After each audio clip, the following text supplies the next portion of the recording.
Well, should you buy an air pig? Welcome to Steve Robb Reviews. Today we're going to have an interesting video. It's going to be all about should you buy one of these air pigs. Now, a lot of them are just called like an air cylinder. One of them cylinders that you can buy. They usually come in 5 gallons or 10 gallons. And this is not one of them. But I'm going to show you what I'm going to do with this.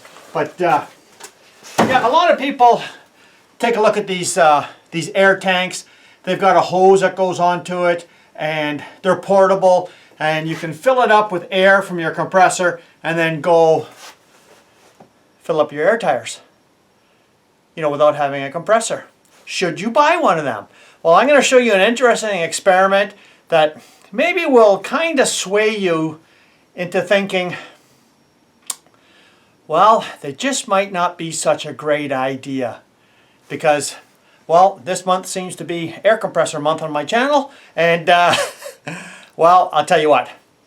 The one question I had was, if you have an air compressor, regardless of the size of tank, if you have it filled up to, say, 120 psi, does the whole air tank comprise of 120 psi air? The answer is absolutely not. So when you've got an air tank and the compressor has stopped, it's filled up to say 120, 130 psi, is there 130 psi of available air in there to use? And I'm going to show you why that never happens. Most people have one of these, little tire air inflators. And I'm not going to use this today because it's too hard to get everything in the shot. But I've got a demonstration down here to show you exactly the relationship between PSI and air volume in cubic feet per minute. And I'm going to show you exactly, well, we'll demonstrate this on, say you have like a three-quarter ton pickup truck and you need to put 80 PSI in them tires. So I got my compressor down here set for 80 PSI and the tank pressure I believe is around 120 PSI. So the compressor, the cord is off it, it's not going to restart, and I'm going to show you the relationship between tank pressure and outlet pressure that's regulated at the 80 psi for so like a regular 3/4 ton pickup tire.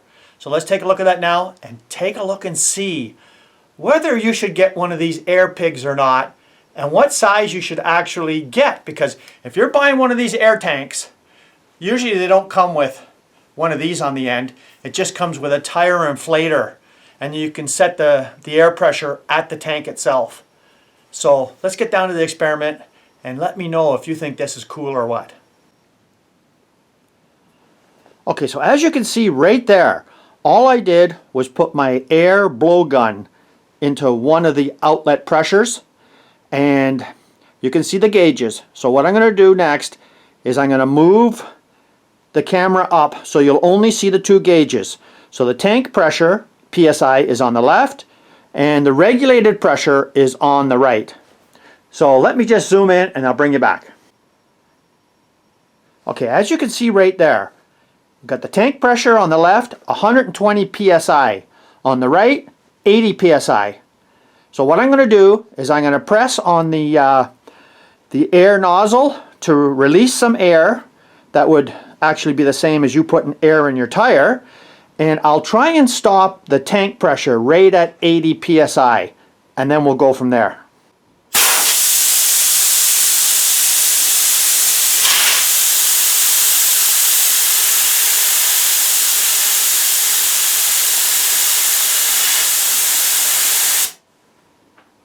So there's right around 80 psi tank pressure, maybe a little bit less there. And you can see, where are you right here? The outlet pressure is at 60. So what does that tell you right there? Well, you don't have 120 psi in the whole tank, do you? So now if I were to press on this nozzle, you're not getting no air in your tire. Because once this is higher than this pressure, you're not going to get no air in the tire. So right about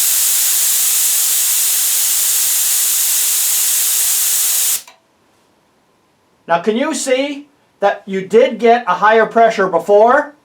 So no matter how much you try and press this nozzle, it's not going to overcome the pressure that's in the actual tire when it was at 60.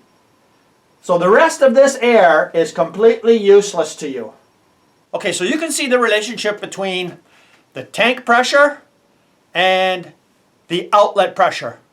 Once you have a higher outlet pressure, well, the tank can't provide any more volume or pressure to go inside of a tire once the tire has more air pressure than the tank. So a lot of people are under the impression that if you're pumping 120 psi into a compressor tank, well, you can get out 120 psi. Absolutely not. There's a ratio there that makes it impossible, because just imagine you got a tank this big and you start putting out the air. Guess what? The outlet pressure is dropping. By the time you get to about half of the volume in the tank, you've lost about half the pressure in that tank as well. So when you're thinking about buying one of these air pigs, well, guess what? 5 gallon is not going to get you too far. You might be better off you go with a 10 gallon. But remember, you're not getting all that air volume to come out unless you actually need like very little air volume or pressure. If you're filling up something that only takes like, say, 10 psi, well, you can fill up a lot of volume with 10 psi. But if you need, say, 80, well, you can see in the experiment here, like, there's no way you're going to fill up a 16-inch tire, like a 3/4 ton tire, with 80 psi. Not a chance. Like on this compressor, it's, what is it, 4.2 gallons. You ain't going to get too far with that, I'll tell you right there. So, yeah, a 10-gallon tank, would it fill up a 16-inch tire? I'd like to see it. Because not from right flat, I don't believe it would. Because if you need the 80 psi, like I said before, and as you're using the volume of air, well, the air pressure drops as well, right? So once you get like 60 psi of air in the tire and you only got 55 psi in the tank, you can't push in no more air. So these air pigs are kind of to me, they're good for emergency use. That's about it. But you're better off to get a bigger one, because a small little one are going to be completely useless, just like the demonstration here today. Now, what am I going to do with this? Well, if you want to stick around, I'm going to show you what I'm going to do with this. I'm not turning that into a stupid air pig. I'll tell you that right now. It's going to be something really cool and a lot better and a lot more useful. If you want to stick around for that, you're welcome. So let's get to it. Okay, you ready? Now, I've never taken one of these wireless air compressors apart. This one here I showed before, and the only thing you got to make sure you do when you're working on it is just release any air pressure that's inside. And let's just take this apart here, and I'll show you what I'm going to use this for. Now let's see if this apart.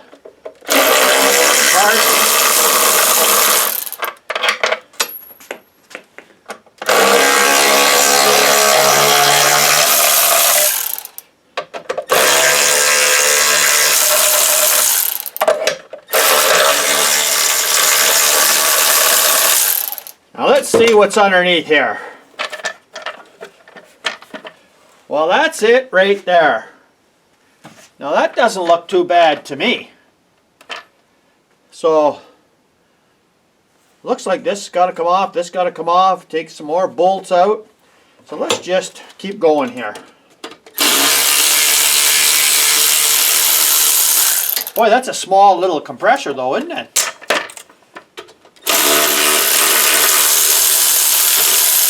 Imagine this thing spun at, I think it said like 3,700 or 38 or 3,900 RPM. What does it say here on the label here? How fast did it spin at? 3,900 RPM.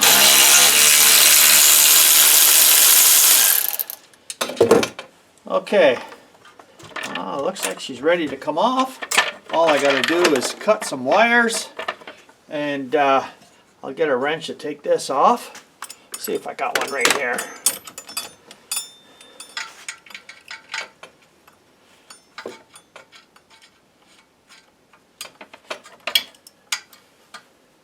Yeah, this was built to be self-destructing. Like I said before when I showed this air compressor, like, I mean, if I got 50 hours out of this, I'd, you know, that'd be about it. I mean, look at this. So this would be, well, let me just get some cutters here. There, now we can take all this junk off. So, got two openings here. I'm going to take them two openings off, and then I'll bring you back. Okay, so this is where I am right now.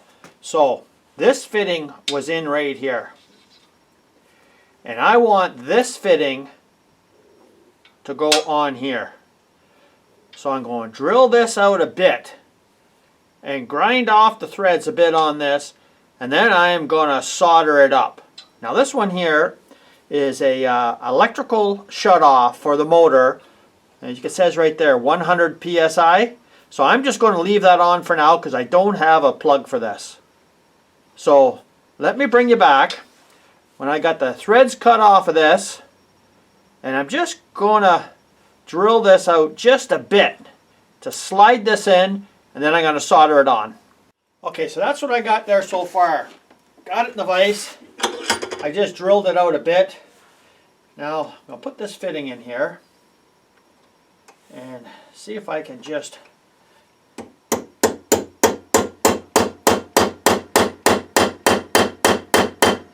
that's all I need right there. And then I'll bring it back and I'll show you me soldering it all up. Okay, you ready? So I just put some flux on there. This shouldn't take too long to heat up at all.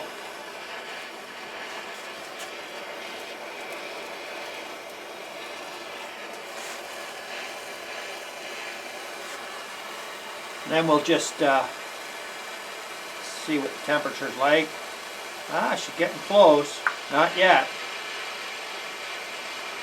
Ah, she's getting better there.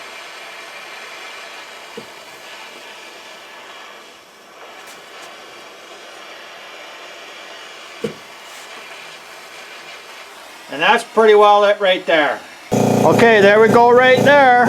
We follow the air line down from the compressor all the way over to the tank. And what do we see here? So of course I could adjust this. This is adjusted all the way up to the top. So yeah, it's going to fill right up there. And I've left the tank settings where it was before, so it should be about 80 psi, and that's not bad right there. So all I have to do now is just attach an outlet hose here. And if you're wondering why I put this valve on, well, sometimes it's really hard to put the, this is not one of them quick connectors, so you have to pull the collar back to put the air fitting in. And I find if I just shut the air off first, then I don't have to worry about you know, fighting with it to get it on. And it actually, this was leaking before a little bit, so I put this little bit of a valve on, and that's it. So there, it's all stabilized right there. So I got about 80 psi in there, and that's the rig right there. I'm just going to leave it like it is right there, and it's so easy to do. And what do you think? And what am I using this for? Okay, so what am I using this for? Obviously, you can tell that it's not used as a tank that I can just bring around and fill tires with. No, no, it's not that. So I'll just take the... Now this is just the air coming out of the compressor end, right? And when you disconnect the quick connect fitting, well, the air stops, right? And same as here. None of the air has escaped out of this tank. So, yeah, you just got to make yourself up one of these, a double-ended one, and, you know, it's very easy to do. But what I'm going to do is, I'm going to, when I'm doing a long run, like many times if I'm doing some, say I'm using my brad nailer or any kind of nailer, you know, or using the machine itself, you know, for pneumatic tools. Well, what I can do in the future is hook up the air to here, Now the most I can go is 100 psi, and I don't need anything more than 100 psi, you know, especially for just brad nailing. And I can put this, you know, as an additional tank, so I got more air volume. And I can run the hose over to this tank, connect my brad nail or whatever I want onto this end here, open up the valve, and have more air. Also, this is regulated air. So I can put like a maximum of 100 psi in here, and I can turn it up, turn it down, you know, whatever I need, like 75 or 90 or whatever. So I'll have more capacity, and it didn't cost me nothing. I mean, this thing here was garbage anyways. So this is just a little addition to the shop where, yeah, I mean, it's nice and light, you know, didn't cost me nothing.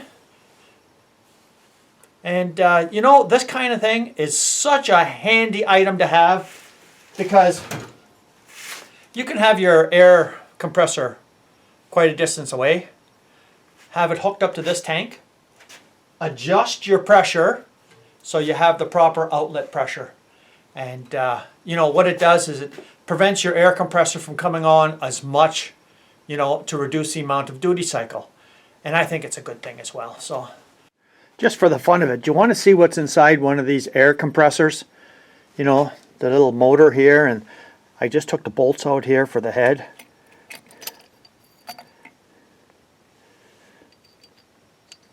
Well, that's it right there. And that's all you got, is this little, see, what wears out is this this little type of, it's like a plastic piston ring, just one. And these just, you could see, like, if we take a good look there, yeah, it's almost flush with the outside, you know. So I mean, yeah, when it's in this cylinder, yeah, it's not even touching the sides. So I mean, I think what you could do is just replace this ring if you wanted to, but it's a rough edge on the outside. And that's it right there. So I thought you might find that interesting. I hope you enjoyed this little bit of a demonstration on, you know, air compressors and PSI and CFM and air volume. So thanks for joining me here today. If you haven't seen this channel before, come back again, and let's have some more fun. Cheers.